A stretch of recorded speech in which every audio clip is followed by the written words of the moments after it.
Yigit mashina ustachi bo'ladi, yigit qiz boyvachcha bo'ladi, yigitning puli yetmay qolib qiz boyvachchaga tegib ketadi, yigit halol ishlab, yigitning omadi kulib, yigit zo'rib ketadi sizlar.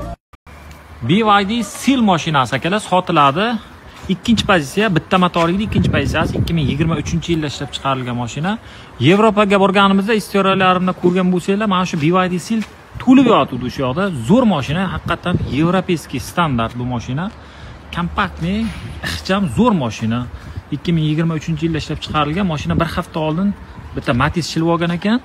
Mana shu joyda krilo bilan eshikka petnoq qilib sepib berdik. Ichiga o'tmagan, aniq o'zimiz remontini qilib berdik. Bugun chiqdi, egasi hali mingan, remontdagi sotib yuboramiz dedi. Даже zapchasi ham qo'yilgan, hammasi o'ziniki qolgan. Krugoy tonirovkalar qilingan. Mana bu biskvichoy 360 slippoylar bor. Katta monitor. 14356 bo'libdi. Abduf abagritlar bor. Signallarni ham ko'rib turibsizlar. Yaxshi holatda, zo'r turibdi. Mashina o'zi tetik turibdi, orqalari. BYD Seal bitta motorlik 550 km zapas hod 22800 2023 bosinglar. BMW da nima model edi? BMW i3 X-Drive. i3 X-Drive. Xullas, kraskalarni tekshirgan Intisga orqasi Song Pro, uni ham tekshirib beramiz. Mana bu Intisdagi joyimizda bilasizlar, bu joyda biz taktugi bilan sotib olganmiz. Kraska, motor, hamma yog'i keraksa ot kuchlarigacha o'lchab oladi mashinani.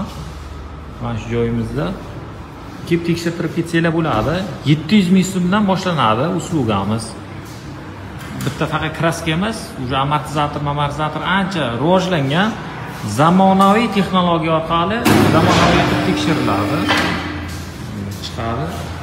Buni bitta tekshirib ko'rsanglar, qanday nima qanaqa